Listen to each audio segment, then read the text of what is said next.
The Three Bears versus Goldilocks. Honorable Smokey the Bear is presiding. Goldilocks is about to take the stand. This should be exciting. All right, ladies and gentlemen, let's take a listen in as the testimony of Goldilocks is about to begin.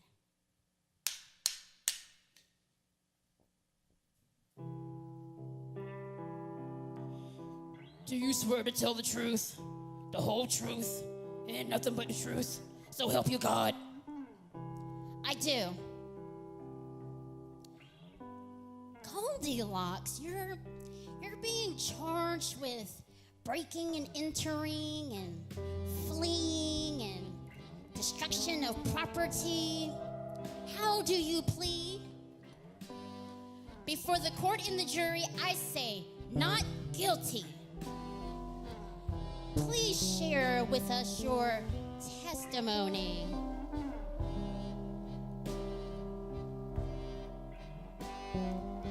Please let me explain about the breaking and entering charge that I've consequently obtained.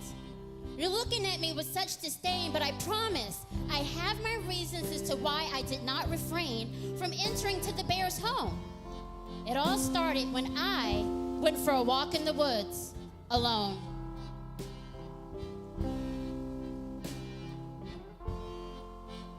It was a hot, beautiful day.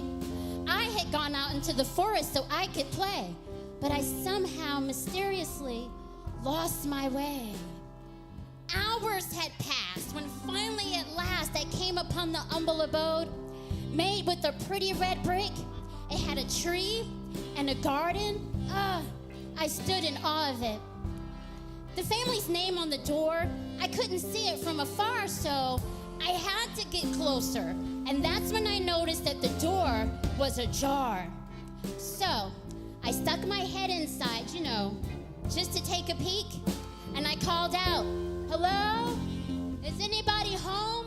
But there wasn't a peep. Not a squeal, a squall, or even a squeak. I had to go inside. I had to get out of the heat. And besides, an empty, unlocked house? Situation was pretty unique. I had to investigate this place of mystery, this place of mystique. Honestly, and this is no joke, had I not entered the house at that moment, I would have collapsed, dead, heat stroke. I was going to leave.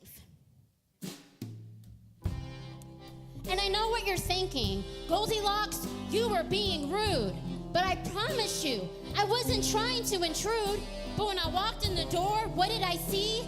Behold, food. Now, my decision to eat wasn't exactly judicious, but it was porridge. Healthy, nutritious, delectable, delightful, delicious.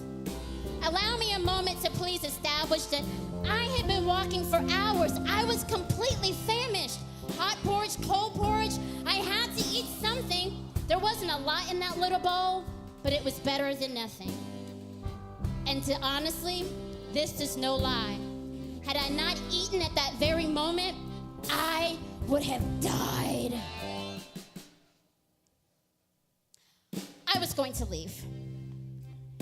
But then all that walking in the woods gave me some really achy feet. I saw the chairs in the living room and thought, why not take a seat? It was only going to be brief. First, second, third chair, talk about relief. Comfy, cozy, content. I had to sit down. It was only for a moment. And besides, isn't that the reason why chairs were created?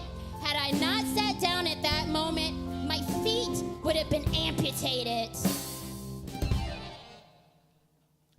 I was really going to leave. But then the baby's chair broke. Now, that was something that the Bears just didn't need to keep because they wouldn't have had this problem had their furniture not been so cheap. Once again, I was really going to leave. But then I heard like this really weird sound, so I thought it wouldn't hurt if I, took a look around. That's when I discovered 3 different sized beds.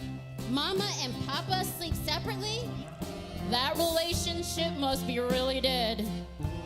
First, second, third is where I laid my head. I had to take a nap. I was extremely tired, and besides, I'm a child. Aren't naps still required? Dozing, drifting, dreaming. How dare those bears wake me when I'm sleeping? And then they were mean to me. They were growling at me. I was petrified. Had I not gotten out of there when I did, they would have eaten me alive.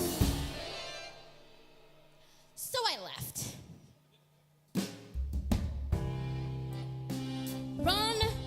Running. I was out of there in a lickety-split. I'm the real victim here. That's my story, and I'm sticking to it. Please stand for the verdict. Hey, Honorable Smokey.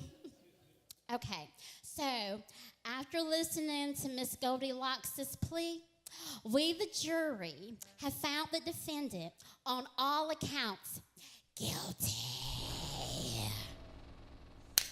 Thank y'all.